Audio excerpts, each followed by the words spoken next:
प्रणाम। ओम नमः शिवाय। आज बात करेंगे नाड़ी शोधन प्राणायाम टेक्निक नंबर 1। सबसे पहले आपको क्या करना है, देखिए पहले तो जानते हैं कि नाड़ियाँ क्या हैं। योगियों ने कहा है कि 72,000 नाड़ियाँ हमारे शरीर में हैं, जिनसे प्राण पूरे शरीर में प्रवाहित हो रहा है। अब 72,000 नाड़ियाँ कोई फिजिकल नाड़ियाँ नहीं है, ये सूक्ष्म नाड़ियाँ होती हैं, जिन्हें कहा जाता है कि हम सिर्फ ध्यान के माध्यम से ही जिनका पता लगा सकते हैं। उससे पहले आपको शरीर के पंच प्राणों के बारे में पता होना चाहिए। 5 तरह के प्राण हमारे शरीर में वास करते हैं और इन 5 तरह के प्राणों का और भी उपप्राण भी होते हैं, जिनके अपने अपने काम होते हैं। इनको जानेंगे और इस पर एक लंबी साधना के बाद, एक लंबे तरह की साधना के बाद, जिसमें हमारा खाना कैसा होना चाहिए, प्रत्याहार की बात होगी, बहुत सारी बातें होंगी, हम सब करेंगे। आज जानते हैं कि इन 72,000 नाड़ियों में से जो 3 मुख्य नाड़ियाँ कही जाती हैं, सूर्य नाड़ी, चंद्र नाड़ी और बीच की सुषुम्ना नाड़ी। ठीक है, तो सूर्य नाड़ी जो है, राइट वाली को बोलते हैं हम सूर्य नाड़ी, जो कि इस नासिका से जाती है, जिसको हम साध सकते हैं इस नासिका के प्राण से, इनहेल एक्सहेल से। ठीक है, इसको ऐसे याद रखिएगा कि जो राइट हैंड है, राइट हैंड में ज़्यादा ताकत है, तो यही सूर्य, और चंद्र में से ज़्यादा ताकत किस में है? सूर्य में, आपको पता ही है। तो सूर्य वाली साइड को, राइट हैंड वाली साइड को हम बोलते हैं सूर्य नाड़ी। और लेफ्ट हैंड हमारा, मोस्टली लोगों का लेफ्ट हैंड वीक रहता है राइट हैंड से, तो हम एक जनरलाइजेशन लेके चल रहे हैं कि लेफ्ट हैंड थोड़ा वीक होता है, तो यही चंद्र नाड़ी होती है। ठीक है, लेफ्ट वाली। तो सूर्य नाड़ी की ज़रूरत कब पड़ती है हमें? यहाँ से प्राण कब चलता है? जब सूर्य कब आता है? दिन में, जब हमें शक्ति की ज़रूरत होती है, जब हम फिजिकली ज़्यादा एक्टिव होते हैं, जब हमारा माइंड ज़्यादा सोच विचार में लगा होता है, तो शक्ति की ज़रूरत होती है ना। माइंड भी बहुत ज़्यादा हमारी एनर्जी को खपाता है, तो जब शक्ति की ज़रूरत होती है तो सूर्य नाड़ी एक्टिवेट हो जाती है। और जब रात को हमें सोना होता है, हमारा मन शांत हो जाता है, शिथिल हो जाता है, शरीर से भी हम शिथिल हो जाते हैं, तो चंद्र नाड़ी अपने आप एक्टिवेट हो जाती है। ठीक है, तो जीवन में दोनों चीज़ों की ज़रूरत है, सूर्य की भी ज़रूरत है, चंद्र की भी ज़रूरत है, काम की भी ज़रूरत है और आराम की भी ज़रूरत है। तो इन दोनों नाड़ियों को बैलेंस होने की ज़रूरत है। जब ये दोनों नाड़ियाँ बैलेंस होती हैं, तभी आप ध्यान की अवस्था में जा सकते हैं, क्योंकि तभी आपकी सुषुम्ना भी एक्टिवेट हो सकती है, ऐसा योगियों ने कहा है।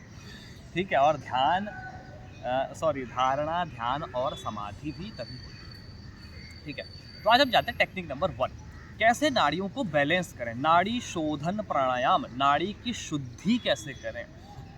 बहुत सिंपल है, राइट हैंड से शुरू करेंगे, चाहे आप राइट हैंडेड हो या लेफ्ट हैंडेड हो, हम हमेशा राइट हैंड से ही शुरू करेंगे। ये लिया मैंने राइट हैंड अपना, ये है मेरा थंब। राइट हैंड के थंब को यूज़ करेंगे राइट नॉस्ट्रिल को बंद करने। ठीक है, और इसके बाद की दोनों उंगलियों को बंद कर देंगे। सिंपल, बस फोल्ड करके रख दिया मैंने यहाँ पर, इनकी ज़रूरत अब नहीं है।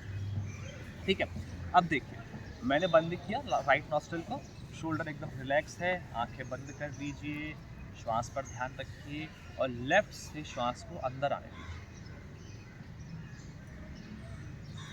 श्वास को बाहर जाने दीजिए। इसमें कंफ्यूज मत होइएगा, हमको ये टेक्निक नंबर 1 है, तो मैं लेफ्ट से ही श्वास ले रहा हूँ, लेफ्ट से ही छोड़ रहा हूँ। ठीक है, फिर लेफ्ट से लूँगा और फिर लेफ्ट से ही छोड़ूंगा। कम से कम इस क्रिया को आप 5 से 10 बार कीजिए। ठीक है, तो यहीं से इनहेल और यहीं से एक्सहेल, फिर यहीं से इनहेल और यहीं से एक्सहेल। ठीक है, इसको हम कितने बार करेंगे? 5 बार कम से कम, और कम से कम मतलब 10 बार करिए, ज़्यादा तो आप कितना भी करिए।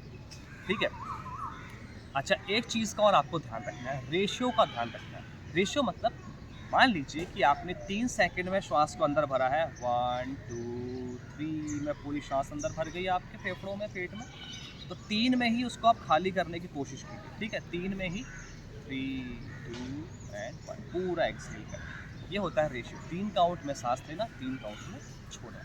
तो जब आप 5 बार इस क्रिया को यहाँ से कर लें, ठीक है, फिर इस तीसरी उंगली से अंगूठी को बंद करिए, पहली दूसरी तीसरी।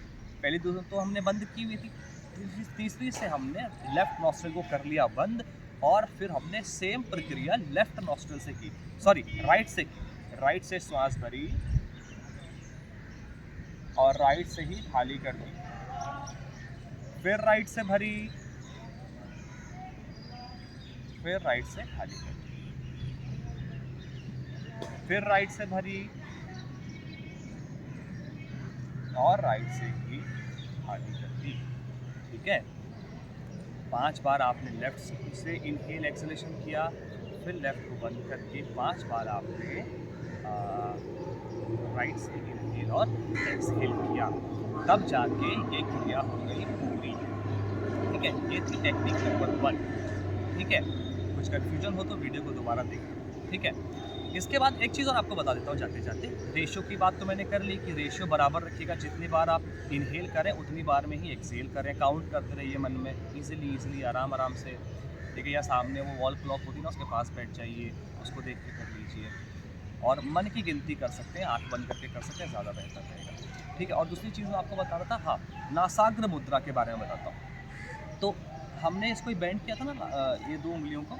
अगर आप इन 2 उंगलियों को बेंड करने के बजाय अपने आज्ञा चक्र पर रख लेते हैं ऐसे, ठीक है, और लेफ्ट नॉस्ट्रिल राइट नॉस्ट्रिल मैंने बंद किया, इन 2 उंगलियों को मैंने आज्ञा चक्र पर रखा और बस एक्सहेल इनहेल चल रहा है। जब मैंने 5 बार यहाँ से कर लिया, फिर मैंने इससे बंद किया इसको, ठीक है, और इसको बंद करके रखा है ऐसे, और फिर यहाँ से जब चलता है तो ये हो जाती है हमारी नासाग्र मुद्रा। ठीक है, इसको भी यूज़ कर सकते हैं। ठीक है, तो नाड़ी शुद्धि, नाड़ियों को शोधन करने का सबसे पहली टेक्निक ये थी, इससे शुरू कीजिए और आप देखेंगे जितने शांत होकर आप इसको करेंगे, और नहीं भी होंगे तो आप शांत हो जाएंगे। इसको अगर आपने 5 मिनट कर लिया, आप आराम से शांत हो जाएंगे। लेकिन शुरुआत में आप 1 मिनट भी करें, आराम से कीजिए, श्वास की बिल्कुल भी आवाज़ ना आए, आपके अपने कानों तक भी आपकी श्वास की आवाज़ ना आए। ठीक है, नाड़ी शुद्धि करिए और प्राणायाम में आगे बढ़िए, तभी प्राण से ही चित्त तक पहुंचने की जो रास्ता है, जो हमारे शरीर से चित्त तक पहुंचने का, मन से पहुंचने का रास्ता, बीच में प्राण रूपी ब्रिज, पुल से होकर ही आता है। ठीक है, चलिए अगली वीडियो में मिलेंगे, तब तक के लिए खूब खुश रहिए, स्वस्थ रहिए। गुरुओं को प्रणाम, महादेव को प्रणाम। ओम नमः शिवाय।